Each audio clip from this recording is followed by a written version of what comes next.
119편 1절에서 8절까지 말씀입니다. 시편 119편 1절로 8절 말씀. 다 같이 한 목소리 합독하시겠습니다. 행위가 온전하여 야훼 율법을 따라 행하는 자들은 복이 있으며 야훼의 증거들을 지키고 전심으로 야훼를 구하는 자는 복이 있도다. 참으로 그들은 불의를 행하지 아니하고 주의 도를 행하는도다. 주께서 명령하사 주의 법도를 잘 지키게 하셨나이다. 내 길을 굳게 정하사 주의 율례를 지키게 하소서. 내가 주의 모든 계명에 주의할 때에는 부끄럽지 아니하리이다. 내가 주의 의로운 판단을 배울 때는 정직한 마음으로 주께 감사하리이다. 내가 주의 율례들을 지키오리니 나를 아주 버리지 마옵소서. 아멘. 이 말씀으로 내 길을 굳게 정하라, 내 길을 굳게 정하라 라는 제목으로 은혜 말씀을 나누겠습니다. 시편 119편은 아시다시피 절수가 제일 많습니다. 176절이나 됩니다. 시편 119편은 제일 길죠. 시편 중에서 제일 짧은 절이 뭐였죠? 117편 몇 절이었나요? 2절이었어요. 그래서 자기 암송 순서가 117절 오면 되게 기쁘죠.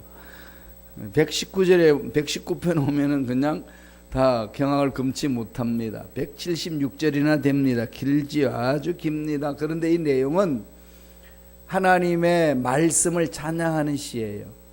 시편 119편은 율법에 대해서 설명을 합니다. 하나님의 말씀을 찬양하라 그렇게 합니다. 히브리어 글자 이 알파벳 순서는 총 22개입니다.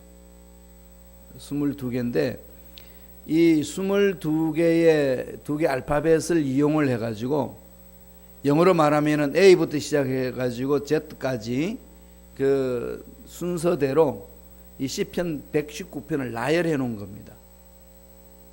그래서 히브리 문자 알렙 A에 해당하는 영어 A에 해당하는 것이 히브리 말로는 알렙이라고 그럽니다. B에 해당하는 것은 베트입니다. 이런 순서로 쭉쭉 내려가는데 8절씩 해서 22개를 묶어놨습니다. 22 곱하기 8은 빨리 계산해 보세요. 176 그러죠? 아까 제가 답을 드렸어요. 176절이라고. 176절인데 그것을 8개를 22개로 나누어 가지고 이 시편 119편을 설명해 놨습니다. 그래서 왜 22개냐? 왜 2개라 22개일까요? 히브리 문자가 22개니까 그 순서에 따라서 나열해 놨습니다. 저번에도 말씀드렸듯이 히브리 문자는 자음만 있어요. 모음이 없습니다. 그러다 보니까 그냥 자음으로 22개로 딱 구성이 되어 있습니다. 그런 구전 언어이기 때문에 모든 것이 구전으로 내려오기 때문에 처음부터 하나님 말씀이 기록되지 않고 구전되어 왔어요. 신약 성경도 예수님이 하신 말씀을 그 당시 제자들이 돌아다니면서 받아 적었겠어요? 아니죠? 예, 그냥 말씀하시는 걸 들었어요. 지금도 이스라엘 백성들은 늘 입에 입을 통해 가지고 전달해 줍니다.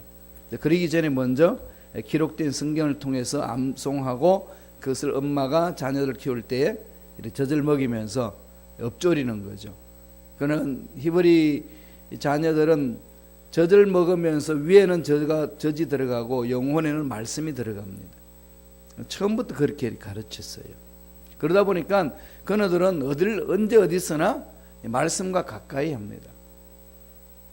그래서 시편 119편을 이제 그렇게 이제 말씀을 찬양하면서 이 말씀을 알렙부터 시작해 가지고 8개씩 끊어서 총 22개로 그렇게 문단을 만드는 것이 이 시편 119편인데 우리는 번역하다가 보니까 알렙 이런 게 나오지 않잖아요.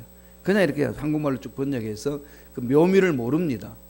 그러나 히브리어 원본을 보면은 그 시적인 묘미가 있어요. 첫 글자에 알렙으로 시작하고 그 다음에 마지막에는 그 두 번째로는 베타로 시작하고 이렇게 해서 쭉 진행을 해 나갑니다. 그렇게 해서 만들어져 있어요. 그래서 총 22연 176절로 구성된 방대한 시입니다. 의도적으로 이 부분은 교육을 시키기 위해서 주신 말씀이에요. 그리고 인생 삶에 있어서 가장 기본이 뭔지를 가르쳐 주는 겁니다.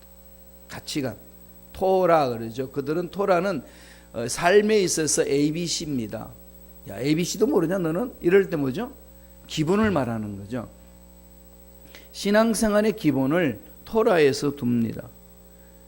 그리고 이 119편은요 질서정연하게 만들어져 있어요. 8절씩 해서 한 년을 구성해서 22년을 만들어 놓은 거거든요. 질서정연합니다. 뭘 말씀하나요? 산도 이렇게 정리된 것처럼 그렇게 삶을 살아야 된다는 거죠. 질서정연하게 삶을 살아내라는 겁니다. 하나님이 기뻐하신다는 겁니다. 이렇게 쭉 하면서 우리 삶을 어떻게 살아가야 될 것인지 시편 119편에서 그렇게 말합니다. 이건 모르셨죠?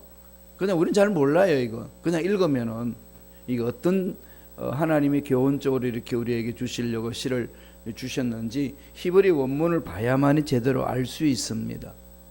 그래서 이제 목회자들이 히브리어를 배우고 공부를 하죠. 그런데 이런 걸 공부하기 싫어하면은 이게 무슨 의도로 어떤 내용으로 구성되어 있는지를 모릅니다. 그래서 자꾸 딴소리 하게 되는 거죠. 그래서 저와 여러분들이 늘 이 말씀 속에서 자신을 돌아봐야 됩니다. 이 말씀을 주신 목적이 뭘까요? 우리 신앙생활을 제대로 하기 위해서. 여러분 성경 공부를 왜 합니까? 사람들이 성경 공부하는 목적을 몰라요. 그래서 공부를 안 합니다.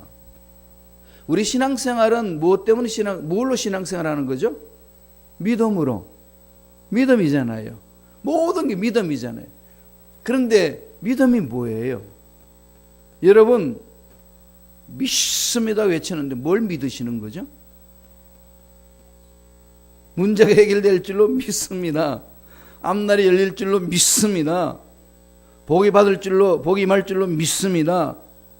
누가 복 주시는데요? 누가 문제 해결하시는데요? 다 하시잖아요. 하나님이 하셔요. 그럼 하나님이 누군데요? 잘 모르죠. 방대한 거예요, 하나님은. 그럼 그 하나님이 누군지를 어떻게 아나요? 기껏해야 목사님이 전해주는 것만 알아요. 그것도 그냥 졸다 보면 다 잊어버리고. 제대로 모른다는 거지, 하나님이 누군지를. 그러면 하나님 제대로 모르니까 머릿속에 뭘 담아 놓겠어요? 우상을 담아놔요. 그게 하나님이라고 착각하는 거죠. 특별히 우리 대한민국 사람들이 하나님은 어떤 하나님인 줄 압니까? 조상 때 내려왔던 하늘님, 그죠? 무속신앙이 가득 차 있습니다. 아니면 유교적인 것, 아니면 불교적인 것, 이런 가득 차 있다 보니까 그런 속에서 나름대로 신의 형상이 머릿속에 그려져 있어요. 그런데 머릿속에 그려져 있는 신의 형상이 성경에서 말하는 하나님이라면 너무 좋겠는데 그렇지 못한 거죠. 그래서 신앙생활이 잘 안 돼요. 이유는 어디에 있죠? 하나님을 모르는 거죠. 그럼 하나님을 어떻게 하면 알까요? 말씀 속에 들어야죠. 예, 맞습니다.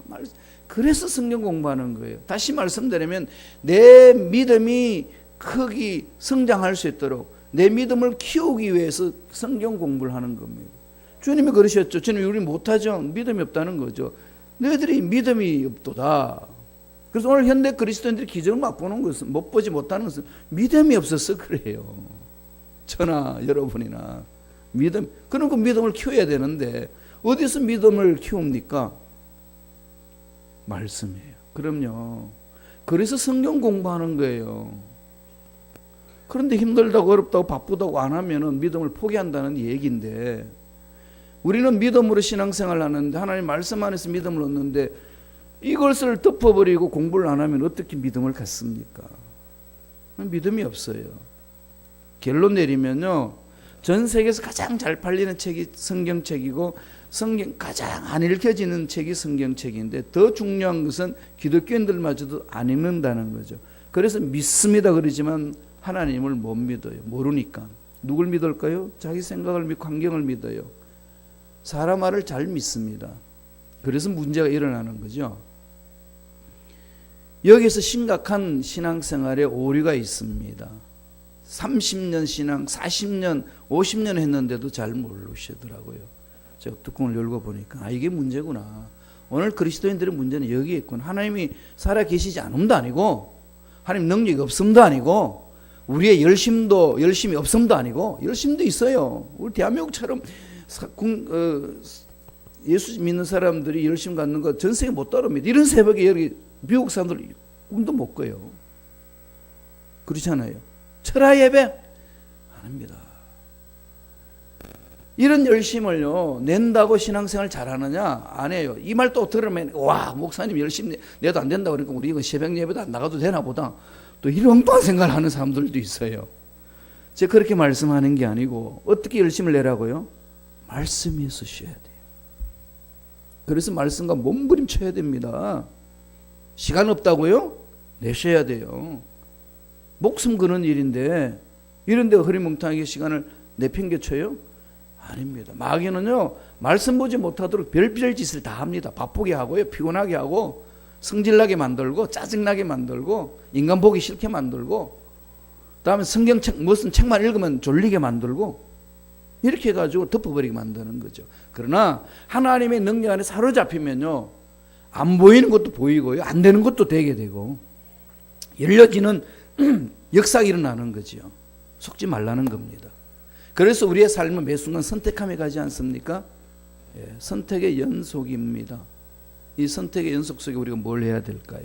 어떻게 무엇을 선택해야 되느냐는 거죠. 이 말씀이에요. 그 영화 어떤 분이 그렇게 설명해 놓은 걸 제가 봤습니다. 태어나는 것을 뭐라고 그러죠? birthday, birth라고 그러잖아요. B 앞글자, 그죠? 죽음이 뭐죠 영어로? death, D잖아요. B와 D예요. 알파벳 B와 D 사이에 뭐가 있죠? C. 그렇죠. 그럼 B와 D, 삶과 죽음 사이에는 C가 있어요. C가 뭘까요? choice. 그렇죠. 인생은 선택입니다. 선택의 연속이에요. 무엇을 선택하느냐에 따라서 선택의 열매를 먹고 삽니다. 지금 저와 여러분들이 자기의 됨됨이는요 여태까지 선택한 결과입니다. 그렇잖아요. 앞으로 펼쳐지는 인생, 무엇을 선택하며 살 것이냐, 저와 여러분에게 주어진 겁니다. 하나님 자유를 주셨어요. 자유를 주셨습니다. 그 선택에 대해서 하나님 축복해 주십니다. 믿음을 선택하고 가느냐 아니면 불신앙을 선택하느냐, 내 믿음대로 될지어다. 그럼요, 선택의 결과잖아요. 이것을 오늘 시편 119편에서 말씀을 합니다. 그래서 오늘 너무 길기 때문에 그냥 한 분으로 우리 119편을 끝내지 않고 몇 분 나눠서 보겠습니다. 첫째로 우리는 어떻게 선택하며 살아야 될까요? 오늘 말씀을 통해서 합니다. 말씀을 따라 행하라는 겁니다. 말씀을 따라 행하라. 우리 지금 2018년 이 표어는 뭐죠? 성령을 따라 행하라. 말씀과 성령은 동전의 양면이에요. 종교개혁자들도 이 두 가지를 기둥으로 삼고 나아갔습니다. 기독교 공동체에 올바로 설 수 있는 길은 두 가지예요.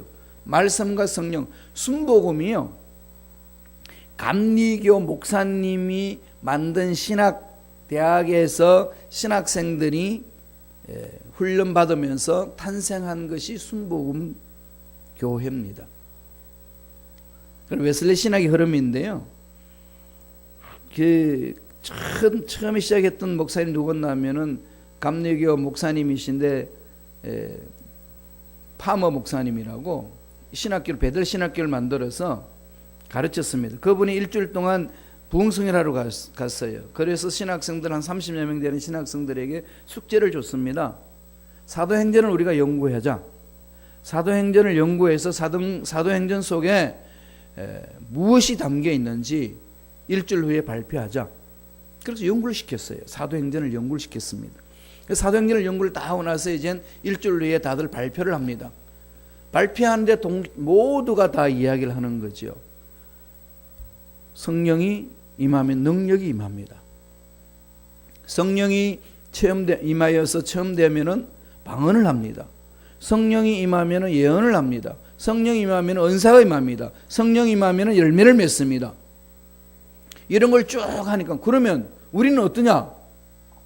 그렇지 못하네요. 왜 우리는 그렇지 못하냐? 성령 그렇게 하라고 나타난다고 말했는데 그러면은 우리가 성령대로 한번 살아보자. 그렇게 해서 기도회를 부흥을 했습니다. 간절히 기도하는 중에 성령을 체험했어요. 제일 먼저 처음에 여자가 체험했는데 아그네스 오즈만이라는 처녀가 체험을 했어요. 30세인데 방언을 받았는데 중국어 방언을 받았어요. 그렇게 기록되어 있습니다. 그래가지고 모두가 은혜 속에서 성령 체험을 사모하면서 막 성령의 기름 부심이 임해서 입을 여는데 방언 체험을 해서 새로운 언어를 막 합니다. 성령이 혀를 사로잡으니까 부정적인 말을 하지 아니하고 생산적이고 창조적이고 남을 세워주는 말을 하고 분위기가 달라집니다. 이런 운동이 일어나가지고 오늘날 풀가스플 처치 순복음 교회가 세워진 거예요. 그러니까 순복음 교회는요 많은 분들이 착각을 하더라고요. 막 시끄러운 것이 순복음 교회인 줄 알고 순복음 교회는 영 말씀이 없는 걸로 이렇게 착각하더라고요. 그냥 뭐 불러 하는 게 순복음이라고 그러는데요. 순복음은요 성경 공부하다가 일어난 것이 순복음이에요. 그래서 순복음이란 게 뭐냐? 완전히 순 참기름이듯이 그냥 순복음이냐? 이러면서 이야기하는데 그런 게 아니고요. 말씀대로 믿고 살자. 그리고 말씀대로 기록된 것을 체험하고 살자. 이게 순복음이에요. 그래서 말씀대로 살려고 몸부림치는 거 성령이 임했고 성령의 능력이 나타났고 병이 치유되고 이런 현상을 맛본 거지요. 그렇게 돌아가자고 운동하는 것이 순복음이에요. 그럼 말씀 속 기록된 것대로 순종하는 거죠. 전도하고 선교하고 성령 받고 막 불러 성령 체험을 하고 이렇게 하는 것이에요. 그러니까 모든 근거는 어디서 출발하죠? 말씀. 하나님 말씀에서 출발하는 것이 순복음이에요. 목사님들 많이 그런 오해를 해요. 저희 순복음 중앙교회 취임 예배 때에 제가 말씀을 전하고 이제 왔는데 권면하시는 목사님, 장로교 목사님인데 자기는 순복음 교회 목사님이 성령만 이야기할 줄 알았더니 말씀을 이야기를 하더라고. 그래서 당신 정말 순복음을 모르는구나. 그랬어요. 그럼 순복음을 모르면 입을 닫고 있어야지. 뭘 한다고 그렇게 이야기를 해야 할까요? 그죠? 많이 오해를 해요. 여러분도 정확히 아셔야 돼요. 순복음은요, 말씀 위에 서서 말씀대로 살려고 몸부림치는 곳이 순복음 교회예요. 그러니까 저와 여러분들은 어디로 집중해야 되죠? 말씀 중심으로 사셔야 됩니다. 그 말씀 안에 기적이 있고 말씀 안에 성령의 능력이 있는 겁니다. 시편 119편 1절 읽어보겠습니다. 다 같이 읽습니다. 행위가 온전하여 야훼의 율법을 따라 행하는 자들은 복이 있음이요. 행위가 온전하여 야훼의 율법을 따라 행하는 자들은 뭐가 있다는 거죠? 복이 있습니다. 말씀대로 사는 거죠. 말씀대로 따라가는 겁니다. 어떤 말을 할 때 말씀 위에 서는 거고 어떤 것을 결정할 때 뭘 말씀 위에 서는 거죠. 이 말씀을 통해서 자신을 돌아보세요. 나는 어떻게 말을 하고 있는지 살펴야 됩니다. 말씀을 읽으면은 말씀이 내 생각을 깨끗하게 만들어주잖아요.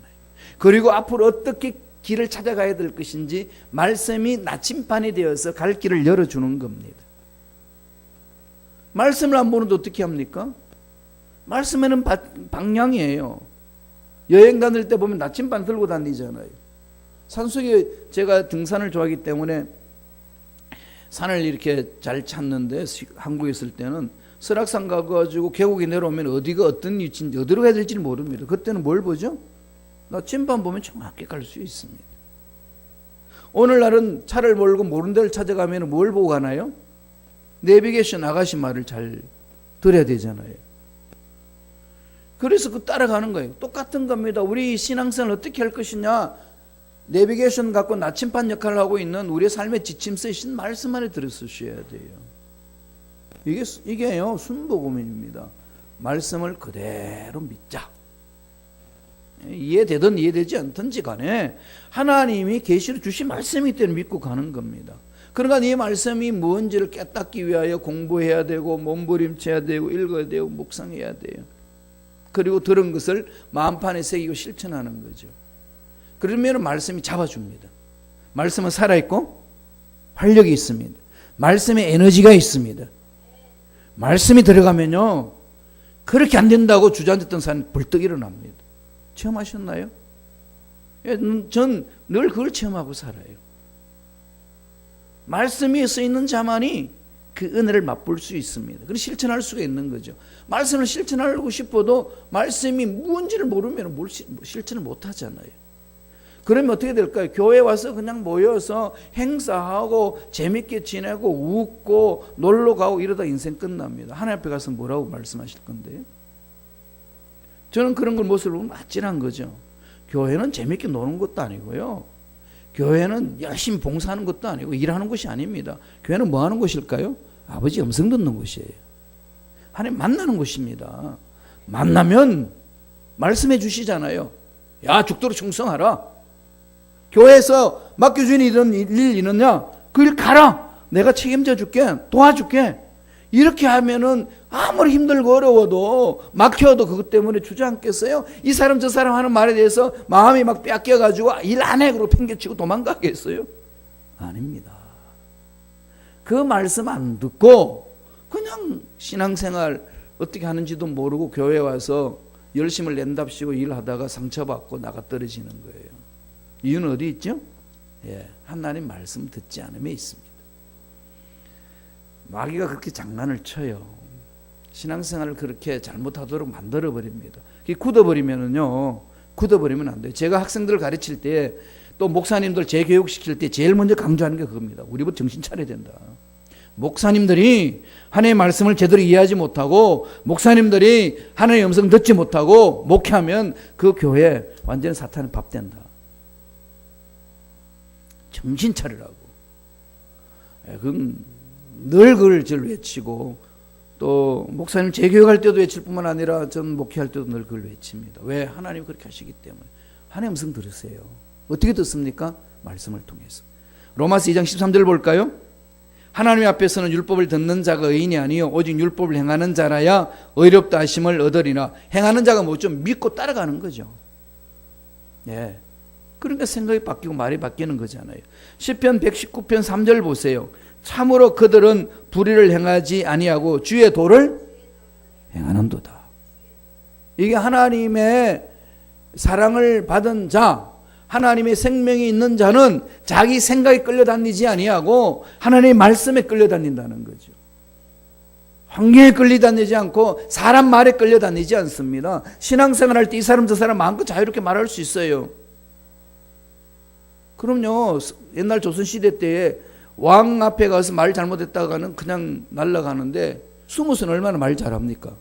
별 욕 다 하잖아요. 그거 어떻게 막습니까? 자유인데. 하나님 다 자유를 주셨어요. 여러분 사람들이 이 말 저 말 다 합니다. 그 말 듣고 나가 떨어지는 것은 바보예요. 신앙생활을 못하고 있는 거예요.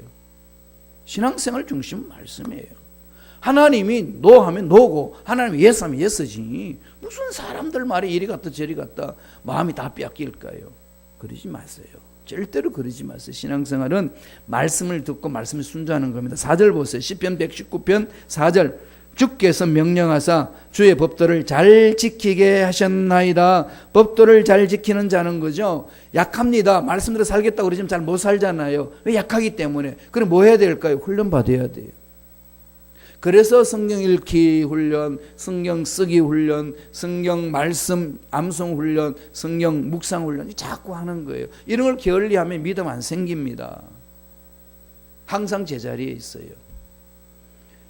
나이는 먹는데 신앙생활 연도수는 늘어가는데 믿음은 안 자라요. 낭패죠. 그래서 믿음이 어린아이 신앙으로 그냥 사는 겁니다. 그게 신앙인 양 착각하고. 그리고 나중에는 말 안 되면 내가 이래 왜도 신앙생활 40년 했어? 이렇게 얘기를 하셔요. 40년 했으면은 말씀을 대로 살아내는 흔적이 있어야 돼요. 열매가 있었어야 됩니다. 그게 없으면은요, 아주 유아적인 거예요. 그럼 기적을 체험하지 못합니다. 말씀을 따라 행하셔야 돼요. 두 번째, 전심으로 야훼를 구하라는 겁니다. 우리가 선택해야 될 것은 전심으로 야훼를 구하라. 하나님이 내 인생이 전부다는 겁니다. 두 번째 주는 메시지에 이 말씀에 있어 전심을 다하여 전심으로 야훼를 구하라. 모든 것이 야훼께 있지 않습니까? 우리 인생의 모든 문제 답은 그분께 있습니다. 그분께 인생 전부를 맡겨보세요. 책임 안 지시나. 우리는 맡기는 척하고 다 자기가 살잖아요. 이게 어렵죠, 그죠? 연약하기 때문에 그렇습니다. 자꾸 그렇게 가면은요, 말씀 안에 깊이 들어가기 시작하면은요, 자꾸 맡겨집니다. 하나님 누군지 알게 되니까, 처음 하게 되니까. 그래서 신앙의 뿌리를 내리고 깊이 있게 나아가는 거죠. 19장 119편 2절, 시편 119편 2절 다 같이 한번 읽어볼까요? 야훼의 증거들을 지키고 전심으로 야훼를 구하는 자는 복이 있도다. 전심으로 야훼를 구하는 자. 하나님이면 만족합니다, 이거잖아요. 자녀들이 아빠가 출장 가서 딱 오면은 늘 선물 보따리를 사오면은 아빠가 띵동하고 들어오면 뭐부터 볼까요? 손부터 보죠. 아빠 얼굴 안 봐요. 손부터 보잖아요. 그 손에 뭐가 들렸나? 우리가 신앙생활 하다 보면은 하나님 문제 해결해 주시고 복달러 기도할 때 주시면은 그것이 우리가 익숙해지면은 하나님은 안 봐요. 뭘 보죠? 하나님 손에 들려있는 복덩어리. 그런데 그 누구 손에서 나오죠? 하나님. 그러니까 우리 마음은 기도 문제 응답하는 그게 집중할 게 아니라 어디에 집중해야 되죠? 하나님. 예, 그분이 다 가지고 계시는데. 하나님 알아가야 돼요. 하나님 누군지 알아가야 되잖아요. 제가 아내와 함께 연애할 때는요, 아내가 무슨 음식을 좋아하는지 몰랐어요. 제가 좋아하는 음식만 먹으러 가자고 그랬어요. 그러니까 말도 못하고 끌려다닌 것 같아요. 와서 보니까, 결혼해서 보니까 뭘 좋아하느냐? 생선을 좋아하더라고요. 난 생선을 싫어하거든요. 나는 돼지 삼겹살을 좋아해요. 근데 아내는 돼지 삼겹살 냄새도 못 맡아요. 저는 어디 초대돼가지고요, 돼지 삼겹살 구워가지고 상치와 깻잎과 쌈장과 파김치 넣어가지고 딱 마늘과 함께 넣으면은요, 정말로 맛있어요. 전 그것만 대접받으면 최고 대접이에요. 너무 맛있는데 그 맛있는 걸 아내는 모르더라고. 그리고 지금 어떻게 할까요? 그걸 안 먹어요. 아내 앞에 있을 때는. 말로 사랑한다 말만 하면 뭐해요? 매일 싫어하는 짓만 하면 사랑한다는 게 되겠어요? 보니까 안 되겠더라고. 먹지 말자, 집에선. 그래서 삼겹살 구워달라 소리 안 해요. 가끔 투정 부를 때도 있지만. 바깥에 나와서 먹습니다. 몰래. 그러니까 모를 때는 별 소리도 다 하고 행동하지만은 아니까 안 하잖아요. 하나님을 알아가면은요, 하나님이 싫어하는 걸 안 합니다. 하나님 모르니까 이게 싫어하시는 건지 좋아하는 건지를 모르고 물불을 가리지 않고 덤벼들지 않습니까? 그래서 낭패를 당한다는 거죠. 요한일서 1장 6절을 보세요. 만일 우리가 하나님과 사귐이 있다 하고 어두운 가운데 행하면 거짓말을 하고 진리를 행치 아니함이거니와. 이런 말씀은요, 여러분 덮어버리잖아요. 여러분 성경책에 줄 친 거 보세요. 어디다 줄 치놨는지. 이런 데는 줄 안 쳐요. 언제 줄 치죠? 나와도 복 받고 들어와도 복 받고 그걸 빨간 줄 노란 줄 다 쳐 있어요. 이런 데는 안 쳐요. 공부 잘하는 애들 보면은요, 정말로 중요한 데만 줄을 딱 쳐놔요. 공부 못하는 애들은 다 쳐놨어. 나중에 시험 공부할 때 뭐가 중요한지를 몰라. 다 해야 돼. 그럼 너무 힘이 든 거죠. 신앙생활을 잘 하시려면 하나님의 마음을 찾으셔야 돼요. 하나님의 마음은 요한일서 1장 6절이에요. 만일 우리가 하나님과 사귐이 있다 하고 어두운 가운데 행하면 거짓말하고. 예. 하나님 믿습니다 하면서 하나님이 원하지 않는 일을 행하는 것은 거짓말을 하는 자라고 성서는 말합니다. 그럼 하나님 원하신지 뭘 어떻게 압니까? 계속 반복이지만은 말씀이에요. 여러분 보이지도 않고 만지지도 못하는 하나님 어떻게 합니까? 만나셔야 돼요. 어떻게 만납니까? 말씀 안에서 만나는 거잖아요.